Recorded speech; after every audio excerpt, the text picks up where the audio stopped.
Hello दोस्तों, कैसे हो आप सब। तो जैसे कि अभी जानते हैं कि जितने भी ऑनलाइन गेमिंग ऐप है उसको गवर्नमेंट ने बैन कर दिया है। तो जो भी है, आप ऑनलाइन गेमिंग एप्स में इन्वेस्टमेंट करते थे या फिर पैसे लगाते थे, अब आप नहीं कर पाओगे पूरी तरीके से।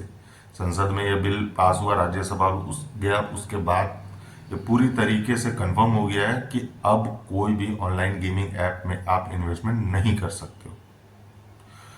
अब सवाल यहाँ पे यह खड़ा होता है कि क्या यह जो निर्णय था गवर्नमेंट का, जो सरकार का, वो सही निर्णय था या फिर नहीं। और सरकार का अगर बयान देखें तो उनका साफ तौर पे कहना है कि जो हमारा यूथ था वो गलत डायरेक्शन में जा रहा था। वो सारी चीज़ों को देखते हुए हमने ये डिसीजन लिया है। तो यूथ गलत डायरेक्शन में जा रहा था, और एक मुद्दे पे और भी उन्होंने अपना बयान दिया कि पिछले कुछ बीते दिनों में कर्नाटक में कुल मिलाकर के 31 लोगों ने फैंटेसी में लॉस के कारण अपनी जान गंवाई या सुसाइड कर लिया। माफी चाहूंगा, सुसाइड कर लिया।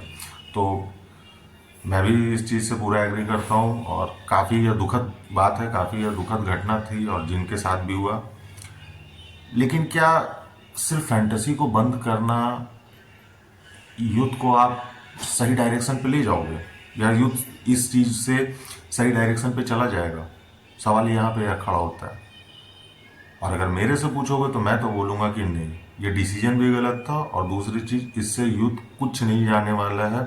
क्योंकि देखिए, फैंटेसी वर्ल्ड बहुत ही बड़ा हो गया था, बहुत आगे जा चुका था, और लोगों को अभी कुछ ना कुछ इस बेरोजगारी में कुछ ना कुछ पैसा कमाने के लिए कुछ ना कुछ जरिया चाहिए ही चाहिए।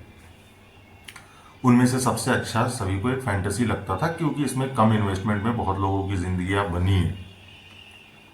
अब आप 31 लोगों का नाम ले रहे हो कि 31 लोगों ने सुसाइड किया, लेकिन दूसरी ओर अगर आप देखोगे तो जो आंकड़ा निकल करके मेरे सामने आया है वह यह है कि एवरेज अगर आप देखोगे तो एक मंथ में, एक महीने में 60 से 70 लोग करोड़पति बनते थे, और उनका इन्वेस्टमेंट क्या रहता था? सिर्फ और सिर्फ 49 रुपीज।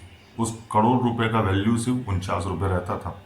उस 49 रुपये से वो करोड़ों रुपए कमाते थे और अपनी लाइफ को एक अच्छे पोजीशन पे ले जाते थे। अब दूसरी तरफ और भी जो बातें निकल के आ रही हैं कि चलिए, आपने यूथ के बारे में सोचा कि वो सही डायरेक्शन में जाएगा, लेकिन मेरे हिसाब से सही डायरेक्शन में नहीं जाएगा। अब यहाँ पे आपने ये रास्ता बंद किया, वो कोई दूसरा रास्ता ढूंढ लेंगे, और अब दूसरा रास्ता वो ढूंढेंगे तो कोई गलत ही रास्ता होगा। अब पूरी तरीके से जो सट्टा, जो कि काफ़ी कम हो गया था फैंटेसी के आने के कारण, अब वो सब चीज़ें चालू हो जाएंगी। और एक तरीके से कह दो तो अब पैसा कमाने के लिए उनके दिमाग में कुछ ना कुछ अब उटपटांग चीज़ें आएंगी ही आएंगी। हो सकता है पेड़ के नीचे ज़्यादा लड़के लोग बैठे दिखेंगे आपको ताश लेकर के। तो ये किस तरीके का डिसीजन था यूथ को सही डायरेक्शन में ले जाने का? मेरे समझ से तो बिल्कुल भी बाहर है। बहुत लोगों का ये भी कहना होगा कि नहीं, ये सारी चीज़ें हैं, फालतू है, जुआ है, ये है, वो है। पहली चीज़ तो मैं बता चुका हूँ कि फैंटेसी किसी भी तरीके का, मैं फैंटेसी को जुआ नहीं मानता हूँ। फैंटेसी एक ऐसी चीज़ है जिसमें आप माइंड का यूज़ कर सकते हो, आप रिसर्च कर सकते हो। और इतने अनपढ़ लोग थे, इतने अनपढ़ लोग थे जो फैंटेसी में इन्वेस्टमेंट करना स्टार्ट किए। वो लोग पता है जीतने के लिए पढ़ाई चालू कर दिए, क्योंकि उन्हें रिसर्च करना पड़ता था हर प्लेयर का स्टैट्स, ग्राउंड कैसा, वेदर है। प्लस बहुत सारे ऐसे मैचेस थे जहाँ पे जो मैचेस को कोई भी नहीं देखता था, कभी भी कोई उस पर ध्यान नहीं देता था, वो भी मैचेस को बढ़ावा मिला, और इससे गवर्नमेंट को भी बहुत फायदा हो रहा था। प्लस जो भी विनिंग्स होती थी उसमें टैक्स पे होता था, प्लस जो भी डिपॉजिट होता था उसमें भी कंपनीज ने सारा सेटलमेंट करके उनको टैक्स अलग से ही पे करती थी। तो गवर्नमेंट का ऐसा नहीं कि लॉस नहीं हुआ है, इसमें बहुत सारा लॉस हुआ है। और ये मेरे समझ से बिल्कुल भी परे है कि इसे बैन क्यों किया गया। युद्ध को आप बढ़ावा दे रहे हो, सही डायरेक्शन पे लेकर के जा रहे हो, गंदी चीज़ों से आप निकालना चाह रहे हो। तो मैं आप सभी से पूछना चाहता हूँ कि अगर इस चीज़ को बैन किए हो, इस चीज़ से इतने लोग मर रहे हैं, इस चीज़ से इतने लोग बर्बाद हो रहे हैं, तो फिर भैया शराब, सिगरेट, गुटखा, ये जो दिन दहाड़े मार्केट में जिसका बिजनेस हो रहा है, वो क्या चीज़ है? क्या उससे यूथ को अच्छी जगह पे आप अच्छे डायरेक्शन में लेकर के जा रहे हो?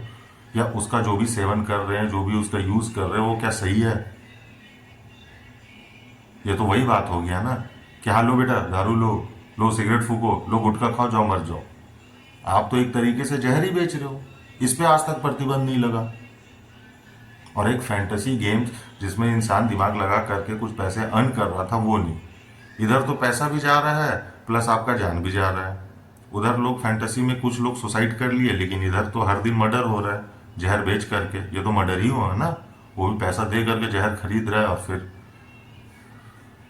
शरीर को भी हानि और भी बहुत सारी चीजें। तो यहाँ पे युद्ध के बारे में गवर्नमेंट क्यों नहीं सोची? और सिर्फ ये शराब और सिगरेट का ही बात नहीं, और भी बहुत सारे ऐसे मुद्दे हैं जिसमें कि अब मैं आपको बताता हूं कि 31 लोग इसमें मरे हैं। और मेरे पास जो आंकड़ा है कुल मिलाकर के, पूरे भारत में हर साल करीबन 1.5 लाख लोग, जो कि लीवर दारू पीने के कारण जिनका लीवर खराब हो जाता है, 1.5 लाख लोग की मृत्यु होती है। उसके बाद माफ कीजिएगा, 1 लाख लोग ऐसे हैं जो कि दारू पी करके रोड पे किसी हादसे में का शिकार हो जाते हैं और उनकी मृत्यु हो जाती है। और 30,000 लोग ऐसे हैं जो कि किसी भी कारणवश दारू पीने की वजह से जिनकी मृत्यु हो जाती है। कुल मिलाकर के 2.5-3 लाख लोग दारू पीने से मरते हैं। गुटखा का सेवन करके कम से कम मिनिमम जो अभी आंकड़ा जो भी निकल करके आया है, जो मेरे पास फाइनल स्टैट्स है, वो है कि उसमें भी 3 लाख लोग जो कि बीमार हैं, और उसमें से 1 से 1.5 लाख लोगों की मृत्यु होती है जो भी टबैको का यूज करते हैं। उधर सिगरेट की बात करें तो सिगरेट में भी वही लाख से ऊपर का आंकड़ा है। तो इस चीजों पे पूरी तरीके से बैन क्यों नहीं लग रहा है?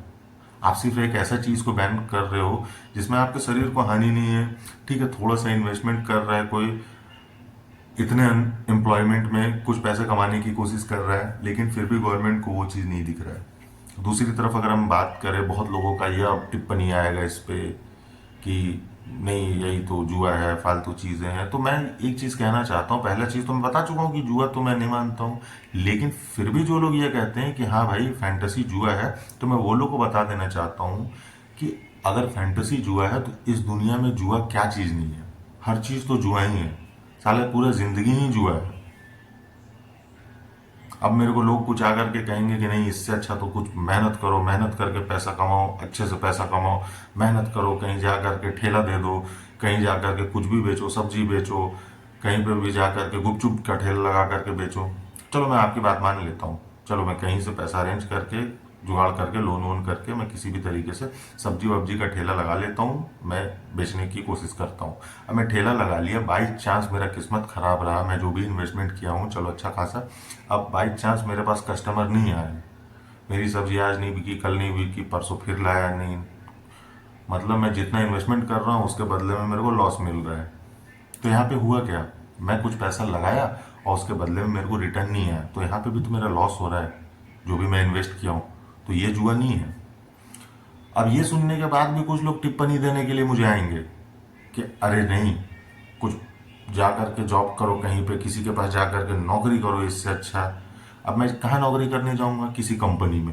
अब किसी कंपनी में मैं अगर जॉब करने के लिए जाता हूँ तो वो कंपनी क्या है, उसके जो ओनर होंगे, जो भी जिनका वो कंपनी होगा, जो वो भी तो किसी चीज पे पैसा लगाए हैं ना, किसी प्रोडक्ट पे, किसी प्रोडक्ट को बनाए, पैसा लगाए, मार्केट में वो प्रोडक्ट चलेगा, बिकेगा, या फिर जिस चीज का भी वो कंपनी हो, तो सेल सेल होना जरूरी है ना। और मैं जॉब कहाँ पे जाके कर रहा हूँ? उन्हीं के पास जाके कर रहा हूँ। और वो क्या कर रहे हैं? वो तो जुआ खेल रहे हैं। पैसा लगाया हूँ, रिटर्न आएगा तो ठीक है, ये भी एक तरीके से जुआ हो गया। अब इसमें भी मेरे को कुछ लोग बोलेंगे कि ये सब काहे कर रहा है, तो इससे अच्छा पढ़ लिख के मेहनत करो, एकदम बहुत ही आगे जाओ, सरकारी नौकरी करो। तो भैया मैं सरकारी नौकरी की भी बात कर देता हूँ। कुल मिला करके जो मेरे पास आंकड़ा आया है, टोटल जो हमारे देश में जो युवा हैं, जो हमारे देश में जो भी कुल मिला करके जो युवा हैं, उनका आंकड़ा भी पूरा क्लियर नहीं हो पाया, मैं ये आपको मैं अगले वीडियो में बता दूंगा। लेकिन जो टोटल आंकड़ा है, या फिर जो अमूमन आप इतना समझते हैं कि हमारे देश में कितने युवा ऐसे हैं जो बेरोजगार हैं, अनएम्प्लॉयड हैं, जॉब की तलाश में, और वैकेंसीज कितनी है, गवर्नमेंट वैकेंसीज अब मैं उदाहरण के तौर पे ही कहता हूँ कि 1 ही लाख लोग हैं, 1 लाख लोग को जॉब चाहिए, लेकिन वैकेंसी कितनी है? 10,000, 20,000 हो गया बहुत ज़्यादा। 80,000 लोग कहाँ जाएंगे? ये सिर्फ मैं उदाहरण दे रहा हूँ, सिर्फ ये उदाहरण समझना है। तो ये आंकड़ा बहुत बड़ा, बहुत लोग अनएम्प्लॉयड हैं, लेकिन मैं सिर्फ आपको समझाने के लिए उदाहरण दे रहा हूँ। बाकी के 80,000 लोग कहाँ जाएंगे? उन्हें भी तो घर चलाना है ना कुछ जरिया उन्हें भी तो ढूंढना है ना पैसा कमाने का। तो ये एक फैंटेसी एक बहुत ही अच्छा प्लेटफॉर्म सेट करके दिया था आपको।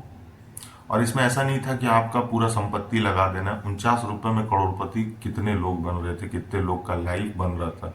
सिर्फ 31 लोग का मृत्यु के कारण, सुसाइड के कारण, आप कितने लोगों का जो जिंदगी बन रहा था उस साइड को आपने नहीं देखा और इस पे बैन लगाया। यह सही नहीं है।